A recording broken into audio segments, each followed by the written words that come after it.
Things you should know about owning funeral caskets. Okay, first of all, funeral caskets are pretty heavy. They can range from 160 pounds to 220 pounds and 300 pounds with a body inside. This type of funeral casket is actually a rolled steel. Kind of feels like aluminum, but it's a rolled steel casket, and I kind of feel like it weighs maybe like 80 pounds or something, honestly.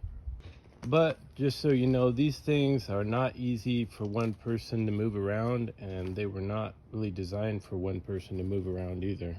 Although I do it all the time, so it's not impossible.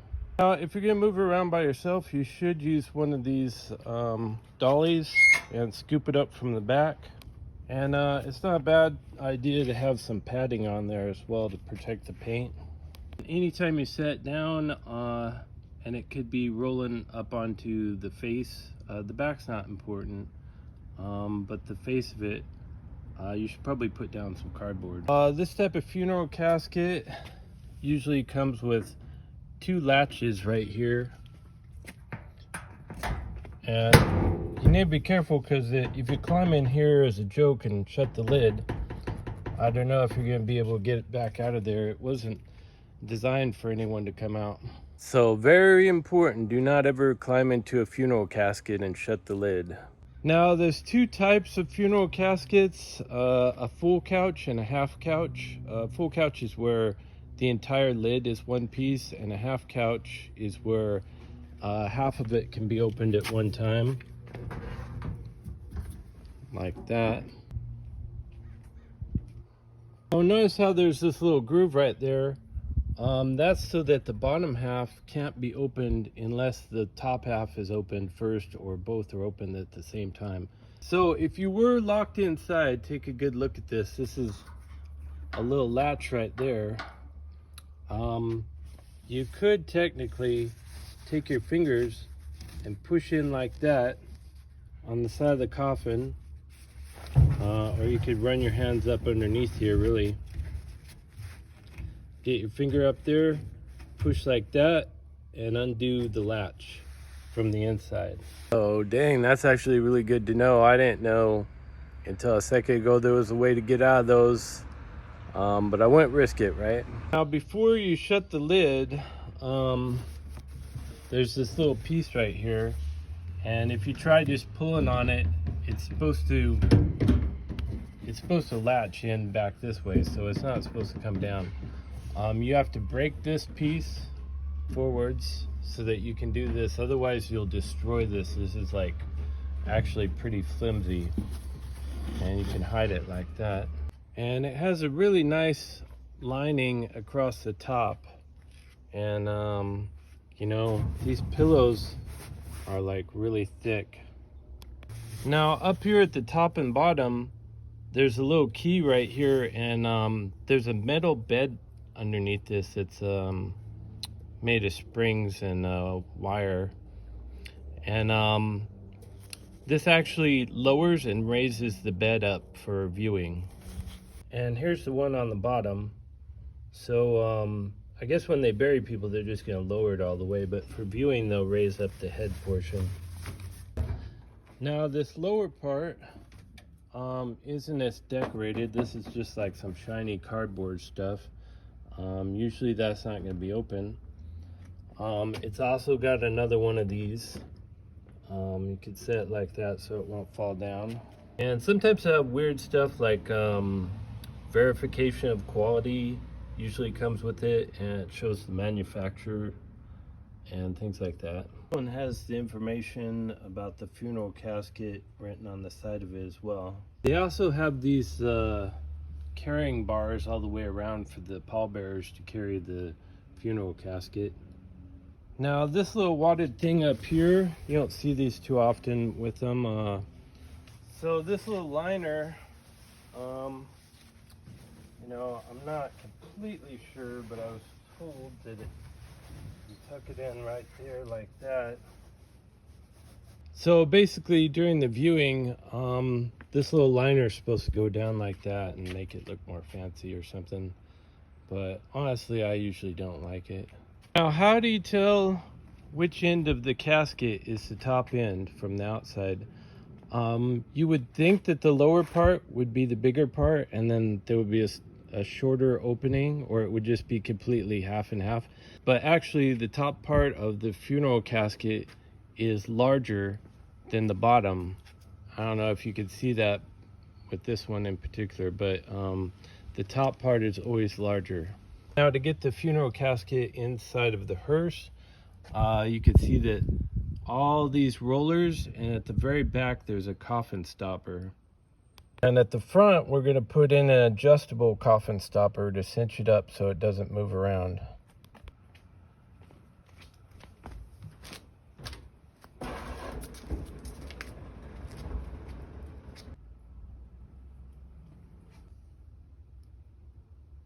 Now the coffin stopper is usually located up here, and then you just slide it down here into one of these pegs, and then you just crank it down until you lock this thing in place. Now it's all ready to go. Now, a few things to know about these funeral caskets is really these rolled steel ones are the best. These are like 3 indigent funeral caskets right here. These are just like fiberglass, and they're just kind of like a big large Tupperware. They could come with a half couch or full couch lid, usually full couch. And they basically look like coffins. They're just stacked up right now. So I mean, they stack up like Tupperware, you know, containers as well. These are fine. These are a lot lighter and cheaper and easier to move around. They still probably weigh like maybe 60 pounds or something. And these are nice because you could store them out in the yard, and you probably really don't care too much about whether they get messed up. You know, like the metal ones I'm kind of protective of.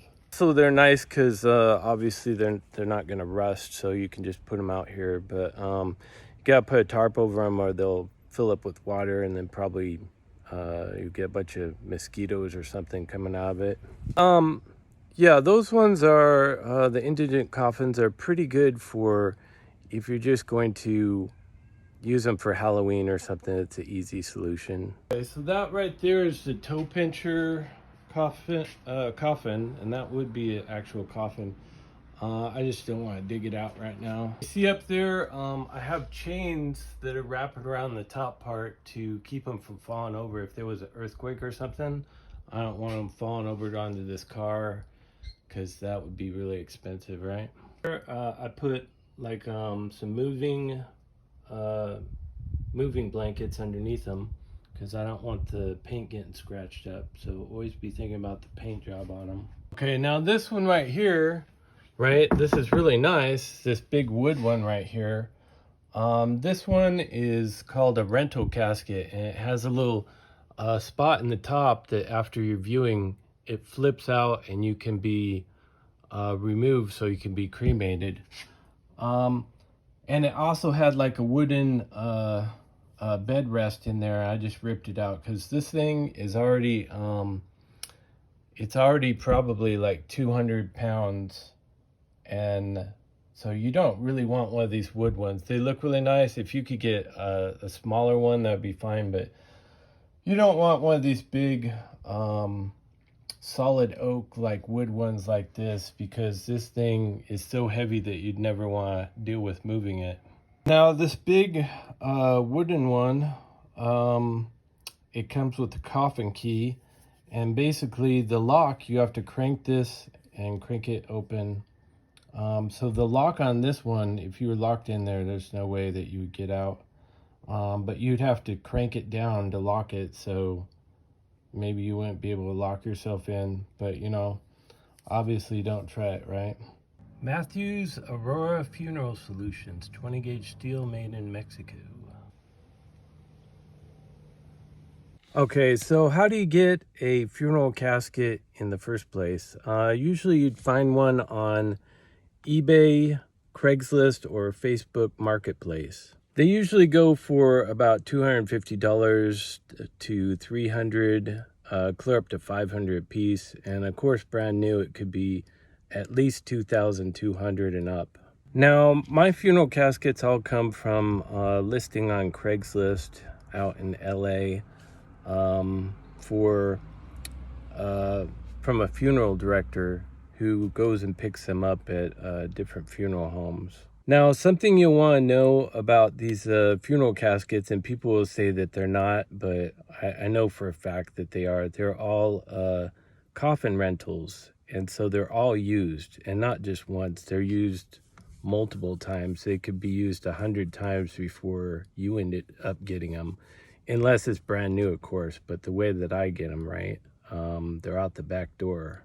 So there's a little joke around the haunted houses. They say don't get in the coffins because they're used, but it's not a joke. It's like they're not just trying to make jokes or scare you or something for fun. They really are used. They're technically a biohazard, but personally I'm not worried about it. So a rental funeral casket is when someone's going to be cremated, but they decide they want to pay a little more and also have an open casket funeral or viewing for the relatives. But they really want to be cremated. So what you do, since you're not going to be buried in it, then you could just rent a casket for much cheaper. So basically they put you in the funeral casket.